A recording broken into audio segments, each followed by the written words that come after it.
여러분 안녕하십니까? 오늘은 성문서 14번째 강좌로 민중의 노래라는 제목으로 말씀드리겠습니다.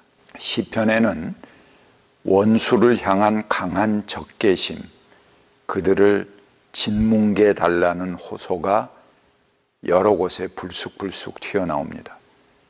그래서 아름다운 시편을 읽다가 이런 잔인하고 아주 저주스러운 복수의 표현이 나오면 분위기가 긴장될 때도 있습니다.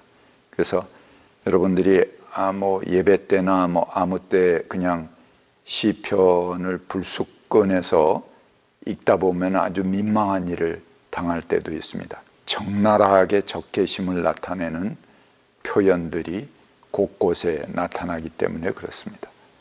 어째 이렇게 아름다운 시에 잔인한 보복의 이야기들이 언급될까? 시편 기자의 원수란 도대체 누구이기에 이렇게까지 강렬하게 호소하는 것일까? 이런 의문이 듭니다. 시편 기자를 괴롭히는 원수는 아무 이유도 없이 그를 죽이려고 함정을 파는 불량배입니다. 그는 황소나 사자처럼 포악하고 남의 재산을 가로채고 독사의 혀와 같이 날카로운 혀로 속이고 모략합니다. 시인은 하나님께서 침묵을 깨트리시고 위기에 처한 시인을 구해 주시기를 기도합니다.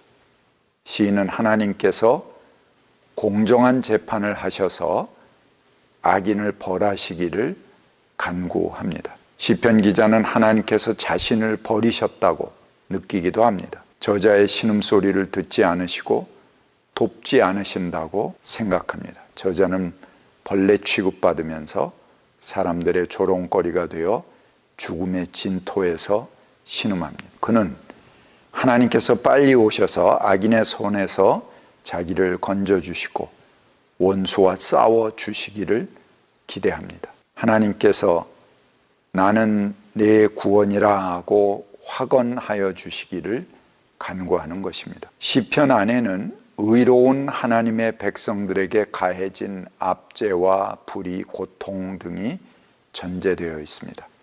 성서학자 두움이라는 분은 시편 전체의 연대를 BC 1, 2세기 마카비 시대로 늦추어 잤습니다. 이건 더 후대로 잡는 것이죠. 경건한 유대인들에게 핍박이 가장 심했던 히랍 시대를 배경으로 보는 것입니다. 이때는 안티오코스 에피파네스 4세와 같은 최고의 폭군들이 극악무도한 폭력을 행사하던 때였습니다. 이유 없이 사람들을 죽이고 빼앗기고 거지가 되는 박해 상황이 시편의 배경이라고 보는 것입니다. 시편이 생성된 구체적 연대가 확실치는 않지만 분명한 것은 시편의 저자가 거짓 송사와 무너진 재판, 조롱과 죽을 지경에 이르는 박해, 그리고 불행에 대한 표현들이 아주 신랄하게 많이 나온다는 것입니다. 시인은 자신이 냉혹하고 불경건한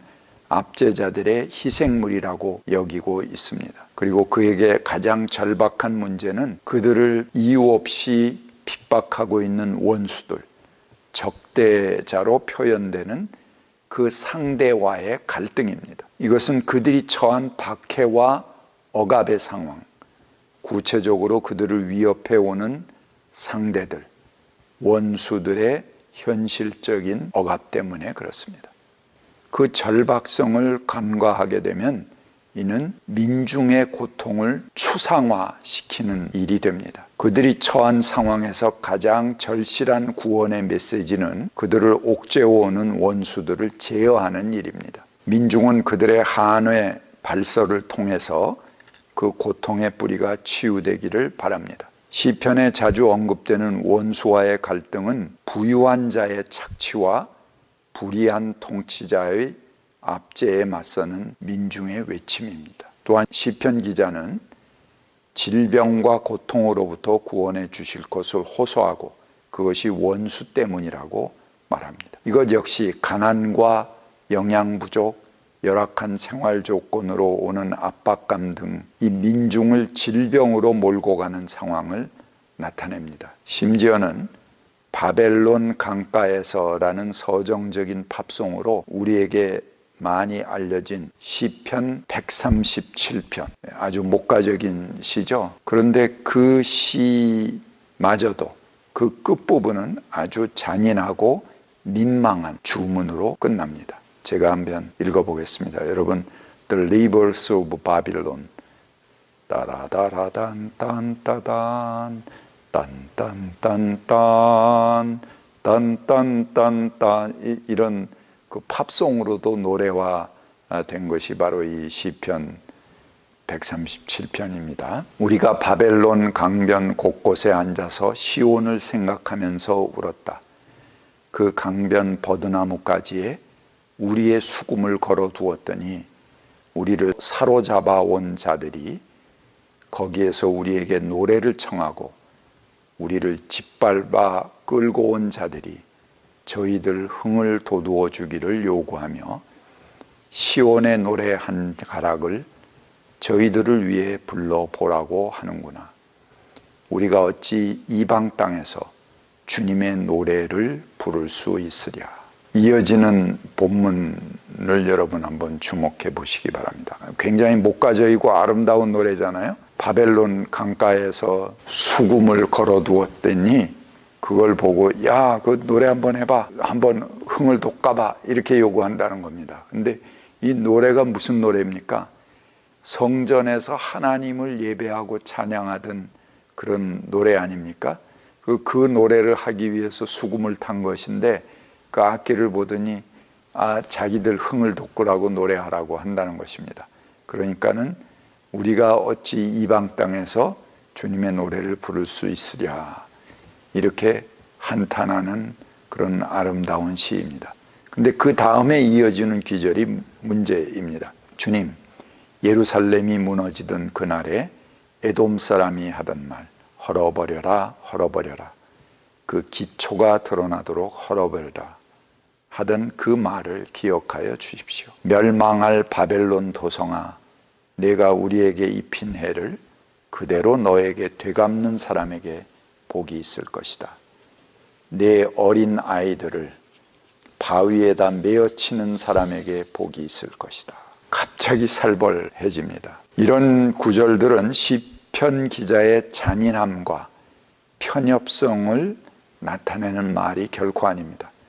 고난의 삶을 살아온 힘이 없어서 당할 수밖에 없었던 그런 민족의 한의 표현인 것입니다. 시편에 이런 표현이 없었다면 약한 자들의 목소리, 억울함이 함께 제거되었을 것입니다. 복수와 저주의 표현은 그들이 당한 억압과 분통함, 그 애환의 기록입니다. 또한 시편 전체에 흐르는 하나님은 어떤 분인지 살펴보겠습니다. 시편 113편은 하나님에 대해서 구체적으로 노래합니다. 주 우리 하나님과 같은 이가 어디 있으랴. 높은 곳에 계시지만 스스로 낮추셔서 하늘과 땅을 두루 살피시고 가난한 사람을 티끌에서 일으키시며 궁핍한 사람을 거름더미에서 들어 올리셔서 귀한 이들과 한자리에 앉게 하시며 백성의 귀한 이들과 함께 앉게 하시고 아이를 낳지 못하는 여인조차도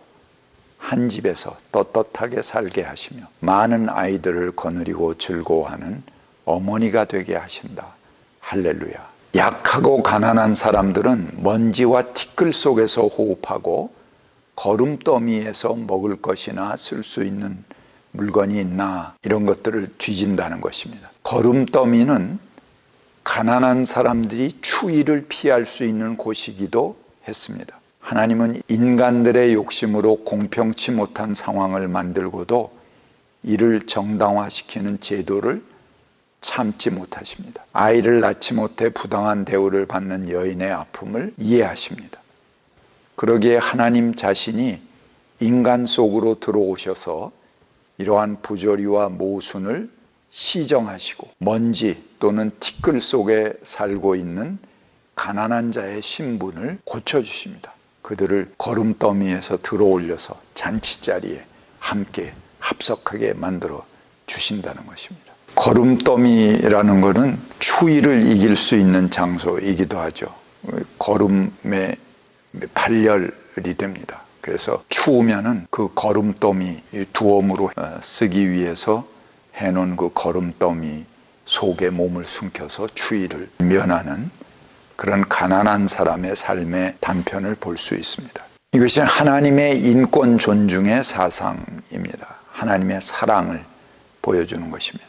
하나님은 이 세상을 공평과 균등의 원리가 통하는 사회로 만드십니다. 하나님께서 자기 자신을 스스로 낮추신 이유는 약자들의 편에 서시기 위함입니다. 당시 고대 근동 지역의 다른 신들은 높고 귀한 찬사와 대접을 받고 싶어 하는 그런 신들이었습니다. 이방 신들은 자기를 격하시키는 것에 대해서 분노하고 보복하고 자신을 무시하는 인간에게 엄한 벌을 내리는 신들입니다. 그런데 야훼 하나님은 하늘과 땅 위에 높이 계시는 분이지만 자기를 낮추십니다. 그래서 가난하고 궁핍한 자, 억울함 당하는 자를 높여서 불공평한 사회 제도를 고치시는 분이십니다. 여기서 가난한 자를 뜻하는 히브리어는 에비온, 아니, 달이라고 표현할 수 있습니다. 달은 물질적인 빈곤뿐만 아니라 아무 의지할 데 없는 약자를 뜻합니다. 시편 기자는 하나님께서 반드시 불의한 세력을 심판하시고 억압받는 민중을 구원하실 것이라는 신념을 가지고 있습니다. 노래에서 묘사한 하나님의 모습에서 보듯이 시편은 억압받는 사람들의 해방 노래입니다. 그리고 가난한 사람들의 희망 노래이고 민중의 구원을 갈망하는 노래라고 볼 수 있습니다. 감사합니다.